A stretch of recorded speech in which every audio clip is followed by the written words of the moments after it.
Whenever the difficulty slider is set to the max in Oblivion, the enemies will do 6 times the amount of their normal damage to you, while you can only deal 1/6 of your normal damage to them. You know, I've got a sneaky suspicion that they never actually playtested this shit, because even fighting random rodents becomes a deadly and unfun ordeal. Kinda like literally any combat at all ever in Morrowind. In our first max difficulty run, and link is in the description if you haven't seen it, we utilize something called spell stacking to kill tougher enemies. Essentially, if you have 2 unique spells with a weakness to magic effect, the weakness will exponentially compound the more stacks you put on the enemy. The first weakness spell making the next one twice as effective, basically. This means that when you put on the final damaging spell, they can take potentially millions of points of damage in a flash. Although we had trouble against Mankart Cameron with this method, since he has god levels of spell absorption and reflection, any other enemy would absolutely explode, assuming we could get the magic weakness on them. However, I thought it might be fun to pound my balls with the Mace of Molag Bal and attempt a run where we are not allowed to use any spells.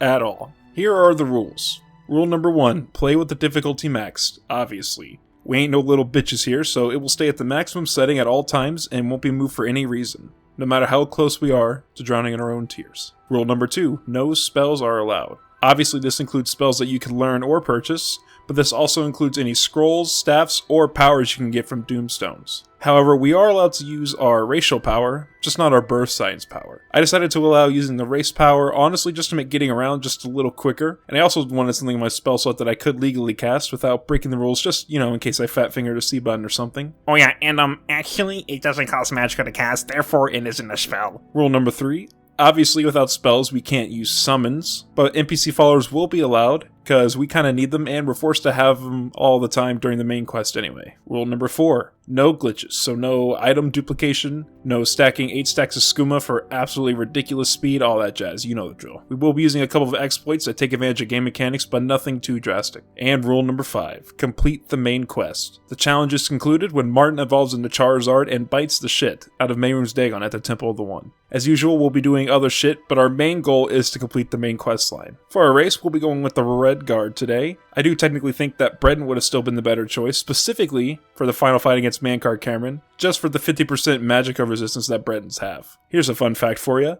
1 high-level mundane ring on a Breton gives you 100% magic resistance, making you invulnerable to literally any type of magic. But we played a Breton last time, so we might as well switch it up. We choose the Red Guard because they start out with a lot of strength and endurance. Playing as an Orc would have given us the same result, but their racial power, in my opinion, won't be as useful as the Red Guards. After crafting the most kissable player character of all time, we, of course, name him Maximilian Difficultus, and begin the tutorial thusly. As Valandrev starts spewing some racist shit, in the year of our Lord 2024 no less, we look at these chains and wonder what kind of freaky shit they get into down the Imperial prison. Before long, the Emperor and his guards enter our cell. Uriel kind of freaks us out when he tells us that he saw us in his dreams. Actually, you can't dream of faces that you've never seen, according to science. Checkmate, followers of Talos. As we trot along, we get jumped by some scary looking guys in some scary looking armor. The blades take them out swiftly, and we take a steel short sword off of Captain Renault's body. As is tradition, we try to take on these tutorial rats.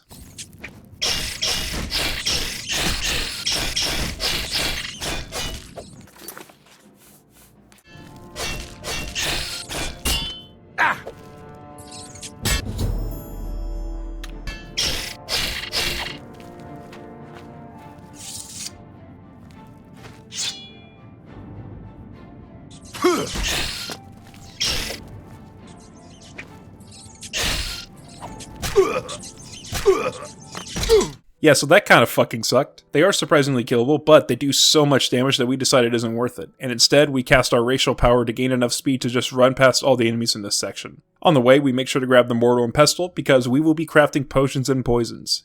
A lot of them. We indulge in some nostalgia and eliminate these goblins with the wooden logs as we head into the next area, where we reunite with the Emperor. He asks us about our birth sign, and we tell him our birth sign is the Warrior. You could argue that we should have chosen a steed birth sign, but once again, been there, done that. We choose the Warrior just for the extra endurance. The extra strength won't actually be that helpful, but it will allow us to carry more, which is cool, I guess. Uriel tells us that he knows he's gonna die soon. Not if we have anything to say about it, I assure you. We get jumped again, but take them out, no problem. Ignore this guy jump scaring us around the corner. Eventually, we're told to guard the Emperor with our life. Instead, we decide to go in for a little kiss, and right as we're about to reach first base, the Emperor says he's not comfortable with that just now. And also he gets murdered. Boris tells us that he thinks we're an experienced archer. But from what I've seen of you, I'm guessing you're an experienced archer. Am I right?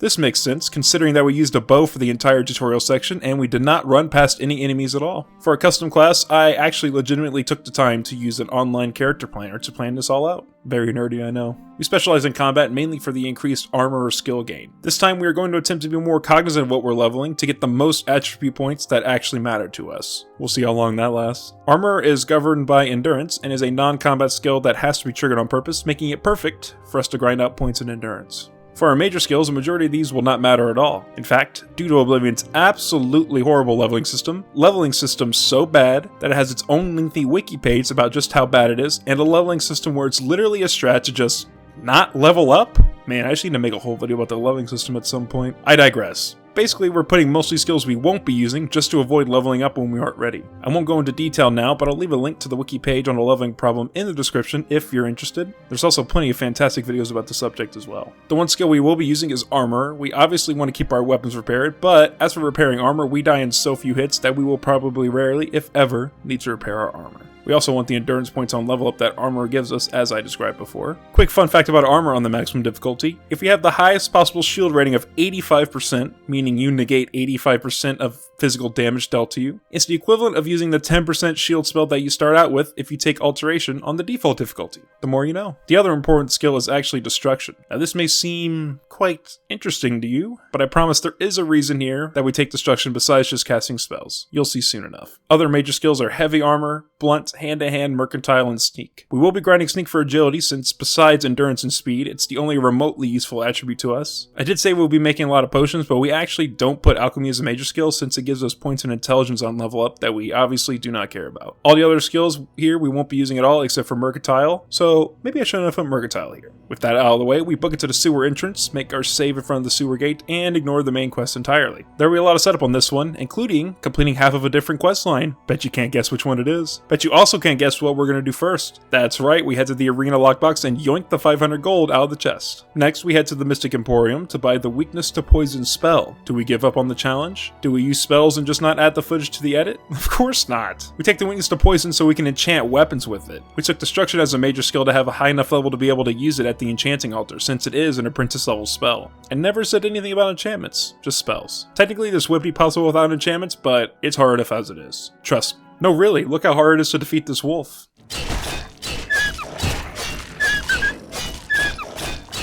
And now look how hard it is when we use poison. That's right, the damage from poisons is unaffected by the difficulty.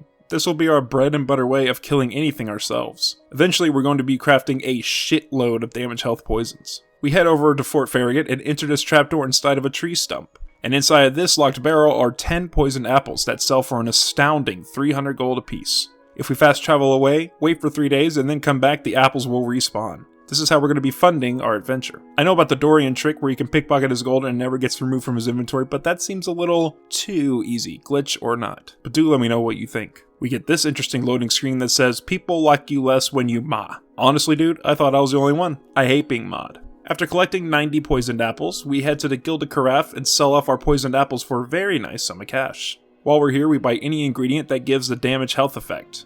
We go outside and wait for 3 days, since merchants in the game restock their supplies after 3 days, and then we go in and buy even more shit. We also look through all these boxes to find food to make a ton of potions to increase our alchemy skill. Our next stop is actually the Black Waterside Stables. We deadass drop 5 Gs on a black horse. Besides Shadowmere, the black horse is the best horse available in the game. We buy a horse for 2 reasons. Number 1, we need to ride around and pillage farms for their crop yields to make a ton of potions. And number 2, the horse, unironically, right now is pretty deadly to enemies. Just look at our horse absolutely shit on an imp.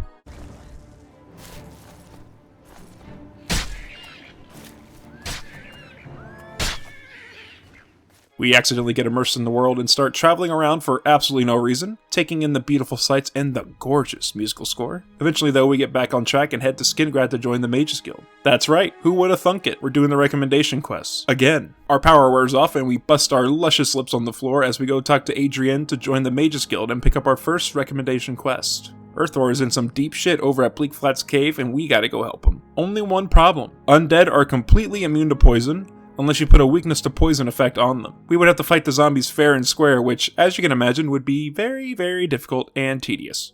Instead, we're going to pick up some followers before heading to Earthor. Before that though, we craft a ton of restore fatigue potions and damage health poisons, bringing our alchemy up to apprentice level. We save and decide to test out our poisons on this poor guy. Take that!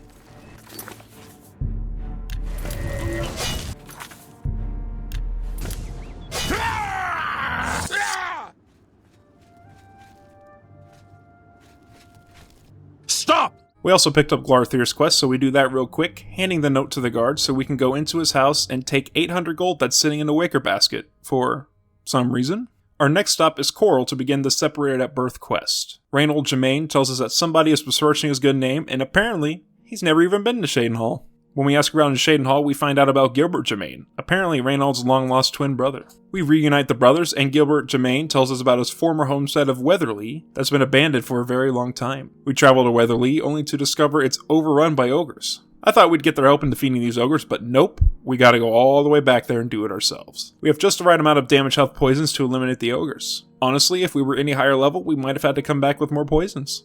After dispatching the ogres, we are tasked with leading the two brothers back to Weatherly. Of course, for our sick, twisted purposes, we will never lead them back to Weatherly, and instead utilize them for combat for the rest of the game. Upon recruiting Gilbert and Reynold, our ragtag trio heads to Bleakflat's cave to grab Earthor. Here's a fun fact: Oblivion has no limit on the amount of followers you can have. Theoretically, we could get over a dozen followers, but we're locked out of at least half of them because part of the Mages Guild questline requires spellcasting. And at the end of the Mages Guild questline, you can get 5 mages from the Mages Guild to follow you. Anyways, we discovered that maybe Reynold and Gilbert do not quite possess an adequate amount of combat training. What's the matter? Die. You're pathetic.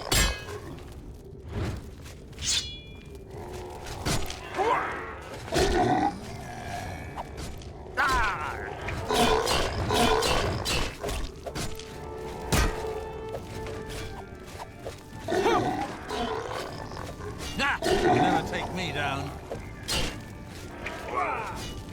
You're pathetic.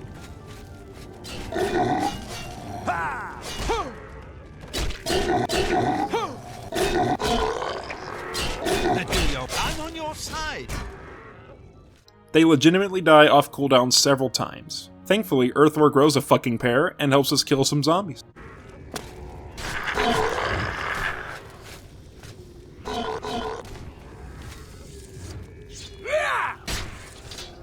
We recruit Earthor and keep him around until all the other recommendations are completed. Next, we head to Leowin, where everybody's favorite local guild hall leader, DeGale, is 14 skooma bottles deep.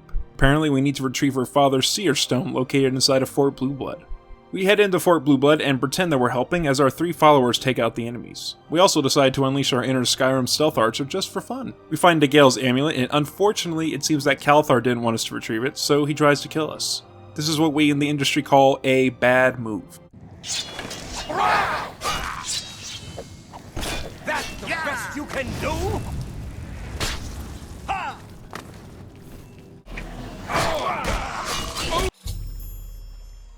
After sending DeGale to Skooma Addicts Anonymous, we head over to Source Aranim's house in the Imperial City. We need the mage staff in his basement for the Breville recommendation quest, and you can actually break the quest order by obtaining the staff first, going to the Breville Mages Guild, talking to Kudai, and then talking to Varen Fomori. Since we can't cast spells on Varen Fomori, we have to bribe Varen Fomori. Or we could play that stupid-ass speech minigame, but we will not be doing that. We head to Anvil, where Carahill tells us that some rogue mage has been inappropriately touching traveling merchants on the road between Anvil and Kvatch, and we gotta put a stop to it. Outside of the Anvil city walls, we actually run into one of my favorite NPCs of all time, Maik the Liar. Look how fucking fast this boy runs, dude. We give chase on a horse to try to talk to him, but we get stopped by Maik's cousin trying to mug us. We tell him to fuck off, run away, and let our followers take care of the bandit.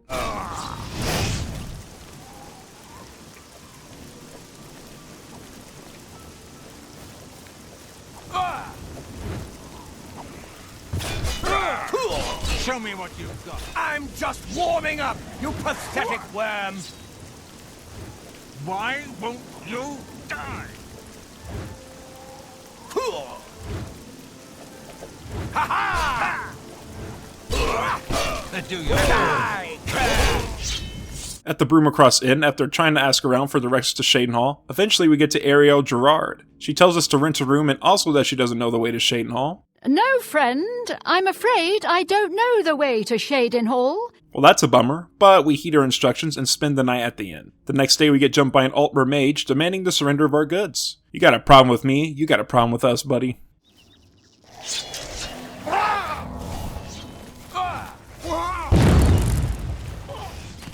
This is the part where you fall down and bleed. Do your worst. Am I supposed to be impressed? Do your worst. In Coral, we are tasked with retrieving a book called Fingers of the Mountain. Apparently some super evil powerful book with a super evil powerful spell. We can return to Irana to learn the Fingers of the Mountain spell, and this is great because we are allowed to cast spells. Our conscience gets the better of us though, and we reluctantly give the book back to Tikius. In Bruma, the overqualified Jean tells us that Jaskar has gone missing and we gotta go find him. Volinar says he'll help us find Jaskar if we pull a little prank on Jean. The prank in question? Steal her manual of spellcraft. The fuck is he gonna do with it? Remove every single piece of paper from the book, roll it up into a roll of toilet paper, and wipe his fucking ass with it? After we retrieve the book, we give it to Volinaro. He casts a spell on an invisible Jaskar, and the quest is complete. After dropping Earthor back off in Skingrad, the Arcane University is now unlocked. We take the two filled Grand Soldiers from the lobby and head over to the Enchanting Altar. You can't stack weakness effects from the same weapon over and over. Correction, dumbass, yes you can, we find that out later. But just like with spells, if you switch weapons, you can stack enchantment effects. Side note, effects from poisons do stack, meaning you can hit the enemy with the same poison over and over, and stack the effects, just not the same enchantment over and over. Yes, you can, you don't know what you're talking about. We take 2 random daggers from our inventory and equip both of them with the weakness to poison enchantment. This makes me look very stupid because you actually have to put weakness to magic on one weapon, and then put weakness to poison on the next one to actually amplify the poison damage significantly. I do realize this pretty quickly, but for now we try to murder Edgar Vitrine just to try out our new poisons, and it goes just about as well as you'd expect.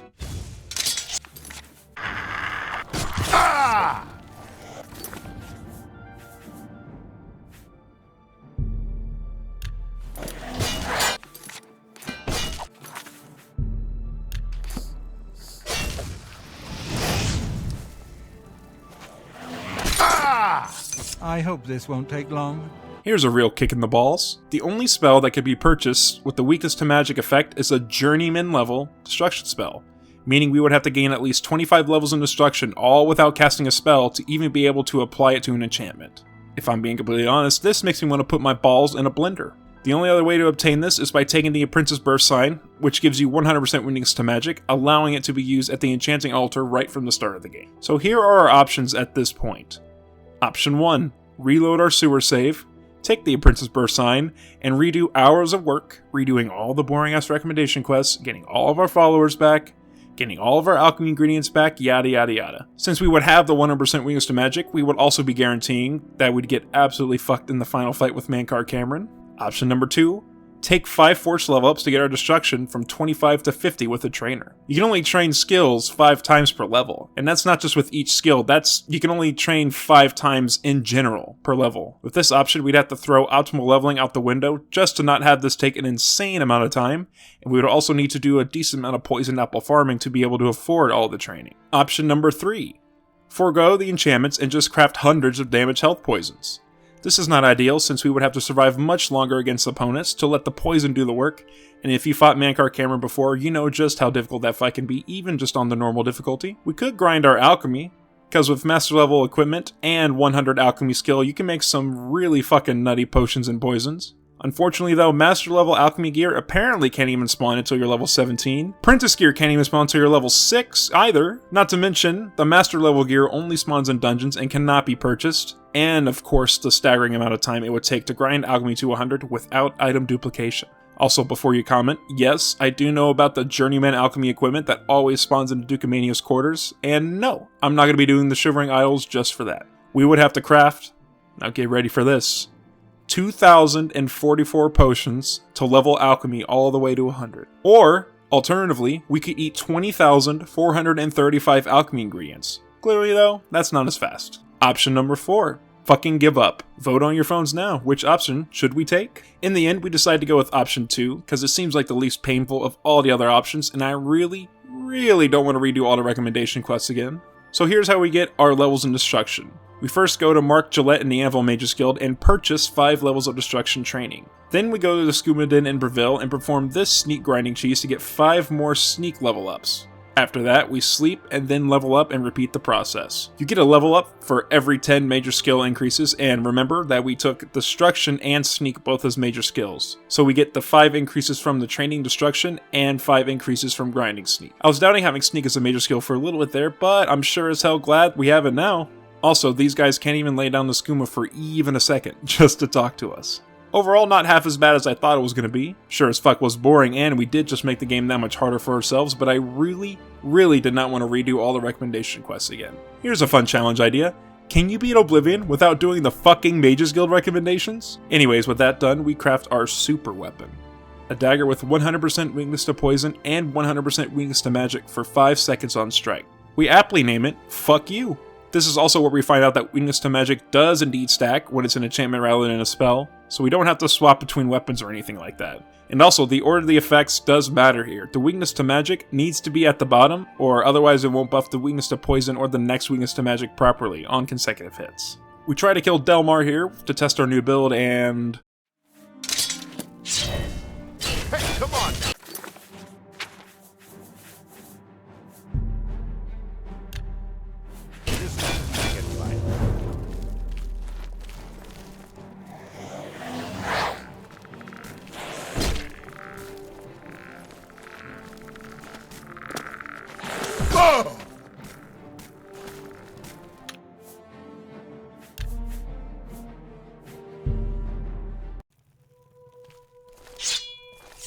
Yeah, maybe he's just a super high level character or something. Let's try these pirates down at the waterfront. I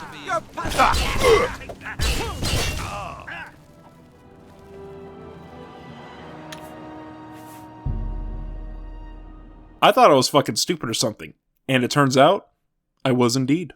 Apparently you have to poison them with a weapon that isn't the one with the weakness to poison on it. When we try that, we absolutely melt them. Remember the Emperor!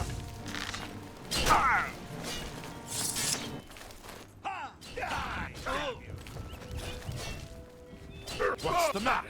Show me what you've got. We head to the Gilded Carafe and purchase all of our alchemy ingredients. And while we're here, we try out what a damaged fatigue poison would do with our stacking, and we make her fall down for quite a while. We swiftly take a note of that for later. Finally ready to start the main quest, we talk to Joffrey at the Wayne Priory, then head over to Kvatch to close the Oblivion Gate. We're able to just run past all the threats at first, and we also make sure to grab any Daedric alchemy ingredients along the way since a lot of them have the damage health effect. And I also can't believe that Reynold and Gilbert decided following us into a literal plane of Oblivion was a good idea.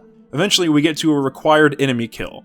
He actually has a sigil keep key that we need to progress, but we get him on the second try. This next room, however, is an absolute pain in the dick. Our 2 followers are hardly effective against the enemies. They're more of a meat shield at this point. Not to mention this Drummer here keeps one-shotting us over and over and over. Eventually we decide to just use some of our potions and enchantment charges to kill the enemies in this section, using our followers as a distraction while we come up and slash them. After a couple tries, we manage to make it through. Only to die a few more times to this Drummer, who also one-shots us.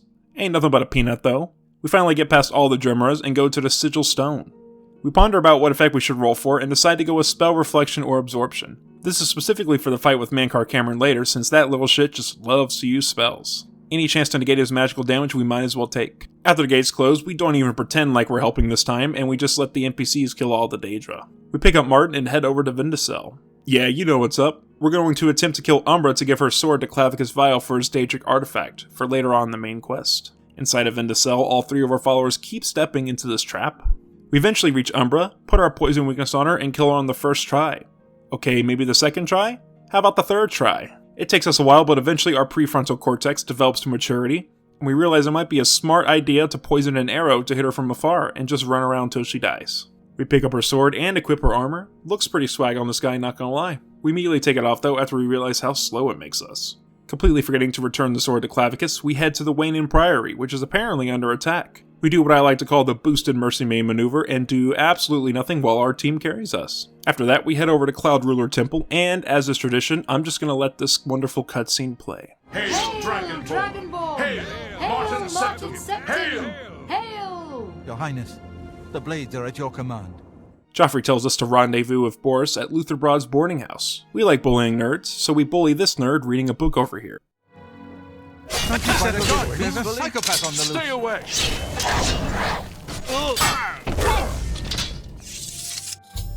Surprise, surprise, he was an undercover Mythic Dawn agent. Boris directs us to Taormina at the Arcane University, who might know about this book called Commentaries on the Mysterium Xerxes. A correction on my correction from last video. In your inventory, it's called the Mythic Dawn Commentaries, but all the NPCs refer to it as the Commentaries on the Mysterium Xerxes. Honestly, chat, I don't know what to believe anymore. Taormina gives us a second of 4 volumes of the commentaries and tells us that Phintius at the first edition might know where to find the other books. Turns out he has a copy of the 3rd book, but acts totally fucking weird when we try to ask about it. Copy of Volume 3 on hand, but I'm afraid it is a special order. Already paid for by another customer. Sorry. Gwyneth would be terribly disappointed if it was gone when he came to pick it up. So sorry I can't help you. We talk to Gwyneth, who apparently reserved a copy of Volume 3. He seems to know a little too much about Daedra worship, definitely more than just a scholarly interest. We tell him that the Mythic Dawn murdered our boy Uriel Septim. After that, Gwyneth drops the book on the floor and cries while running away in shame. Yoink, we'll be taking that, thanks. We notify Boris of the meeting with the Mythic Dawn and head down into the sewers with him to the meeting place. We insist on meeting with the sponsor because I want to show off this amazing tech. You want to become one of the chosen of Mehrunes.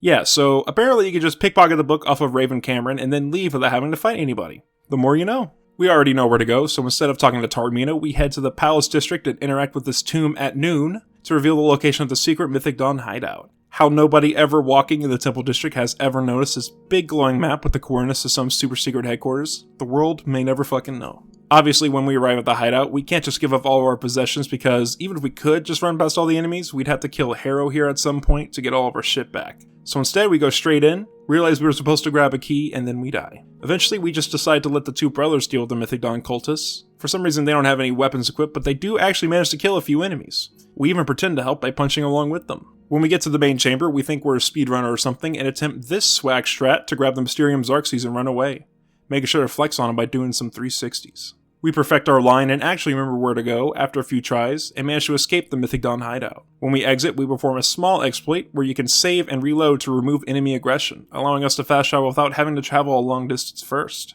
Is this a glitch? I'm literally just saving and loading, but do let me know what you think in the comments. We hand the Mysterium Xerxes to Martin. By the 9! Forgive me. And talk to Joffrey, who informs us that there may be some Mythic Dawn spies in Bruma. He says we should ask around to find out where they are, but we were at the wiki page already, so we know that both spies are at the Doomstone near Cloud Ruler Temple after 8 PM. Surprisingly, this is not easy, because we're trying to not use the charges on our enchanted dagger. Lord Dagon walks the earth.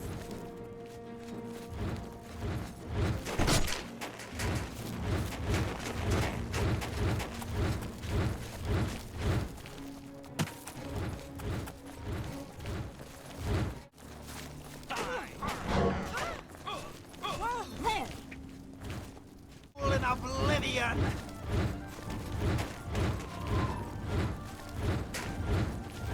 After a lot of kiting the enemies and shitting our pants, we eventually managed to have the 2 brothers and our horse eliminate the spies. Afterwards, we grab the spies' secret plans in Gerald's basement and hand them to Joffrey. Before speaking to Martin again, we finally realize we forgot to grab the Magical Clavicus vial, so we head over to the shrine real quick, speak to the Khajiit so we can get the quest pop up, then interact with the dog's ass to skip the dialogue that plays when you return the Umbra Sword. In hindsight, we probably should have used Umbra to fill some soul gems first, but ain't nothing but a peanut, bro.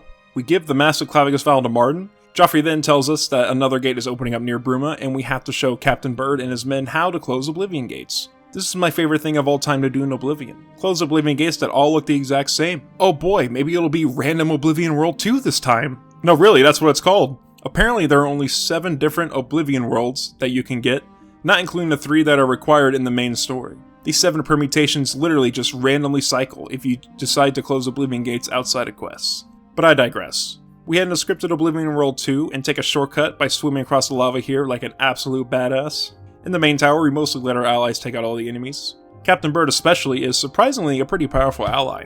Who needs allies for Bruma when you got fucking Captain Bird? Whenever we get to the Sigil Stone, we actually roll into the silence effect. We will be enchanting our secondary dagger with this when we go to fight Mankar Cameron, because without spells, he is a useless piece of shit, fun fact. Whenever we leave the gate, the game crashes. Thankfully, the game properly autosaved. And also, thanks to this commenter on my last video for pointing out that apparently all of my autosave features were turned off. The more you know. Martin tells us that we need some centuries-old coagulated blood from Tiber Septim. So we head over to Syncrator to retrieve the armor of Tiber Septim. Fun fact, if we were allowed to cast spells, we could actually use a Staff of Fireball to knock the armor close enough to us without having to do the whole ritual to remove the invisible wall. Alas, we did not allow ourselves such an opportunity.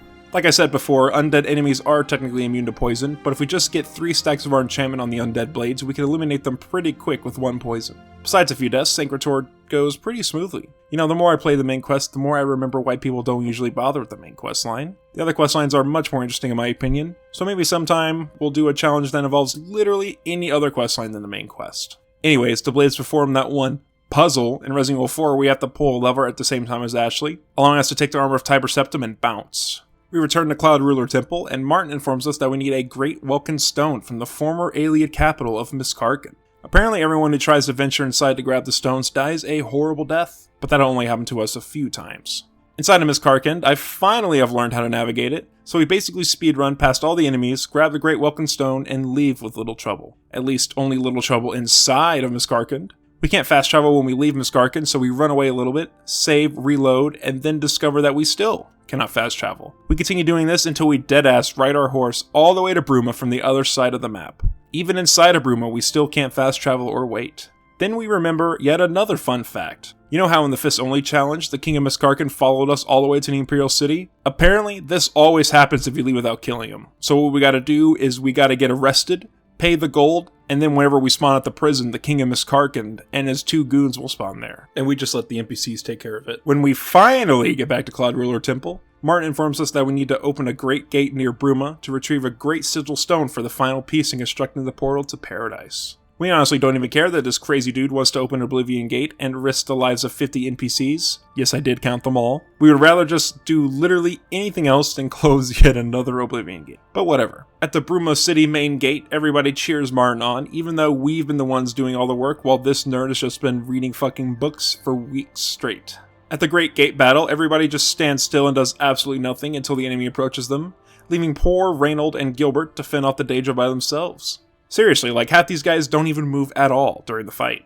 Nevertheless, the Great Gate finally opens and we head inside. We don't spend a single moment fucking around. We're ready to just close this gate and get on with our lives. We book it past a few Jamoras that stand in our way. Eventually, we get to this section where a Clanafir and a Jamora greet us on the other side. I legitimately tried for 30 minutes to just run past, but kept dying here, over and over and over. Eventually, we just swallow our pride, reload our save, and head to the Guild of Carafe to purchase all of our healing potions and potions of invisibility. We go back, redo the Great Gate fight, run past all the Jamoras again, and this time we use our invisibility potion to run past these enemies. We reach the final room and grab the Great Sigil Stone. Shocking how shit goes much more smoothly when you're fully prepared and not just rushing to complete the game. At Cloud Ruler Temple, Martin does some voodoo magic shit and opens up the portal to Mankar Cameron's paradise. Mankar Cameron makes a very valid point.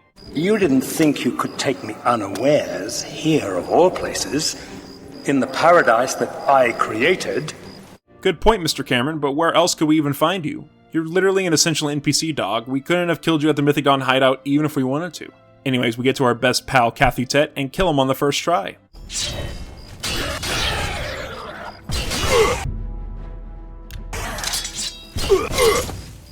This is a lot more dangerous when we can't easily paralyze him, but eventually, we give him the jukes and murder him. We pick up the bands that are chosen off his body and head into the Forbidden Grotto. Once again, to speed things up, we just run past everything with our increased speed from our racial power and pickpocket the key off of Orth. Yeah, it's Orth, not Oath. Another correction from last video. Please don't unsub, I need to feed my children. As is tradition, we scratch our heads at the thought of Mankar Cameron being a midwife. I am the midwife of the Mythic Dawn.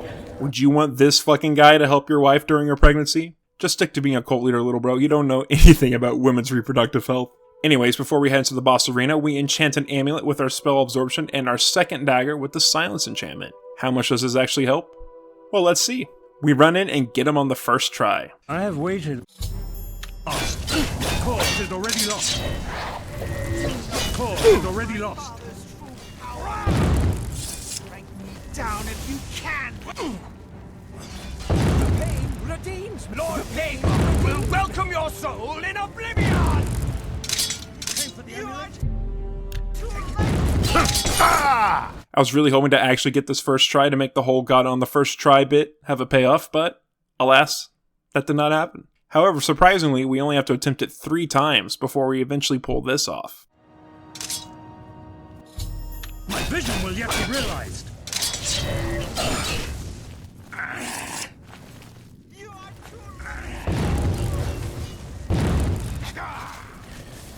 My vision will yet be realized.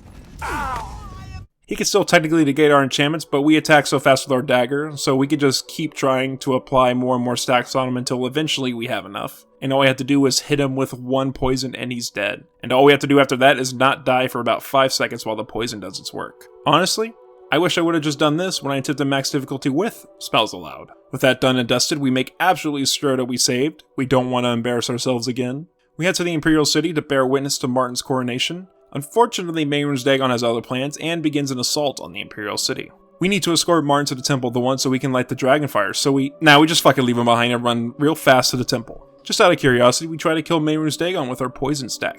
Believe it or not, Mehrunes Dagon is killable, but he has a fuckload of health. 1000 health to be exact, and he cannot be killed with physical damage. We try to do the maximum damage possible, all 23 charges of our dagger on him with 2 doses of poison, and it doesn't even move the health bar. Instead, we just open the console, click on him, type kill, and watch him hilariously melt into the ground. This is because apparently Mehrunes Dagon doesn't have any ragdoll physics. Because who the fuck would try to kill Mehrunes Dagon? The literal Prince of Destruction? Hello? Anyway, since we cheated and used console commands, we reload our save and run inside of the temple the one, wait around a little bit, and watch Martin turn to Charizard and completely dunk on Mehrunes Dagon.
And with that, our run is complete. I would say this run was certainly interesting. To be honest, I didn't even think this would be feasible, but turns out enchanting is almost as good as spell making for breaking the game. Now, will I be attempting to do this without enchantments or spell casting? No. Anyways, thanks for watching, dropping the likes and the subs, and leaving the nice comments. Do remember to leave your suggestions for challenge runs or other video ideas in the comments. I might move on to Skyrim at some point for some challenges, especially interested in the Fist Only run in that game. Or maybe I'll stick to Oblivion and do some other quest lines with some arbitrary restrictions. We'll see. Alright, love you, bye.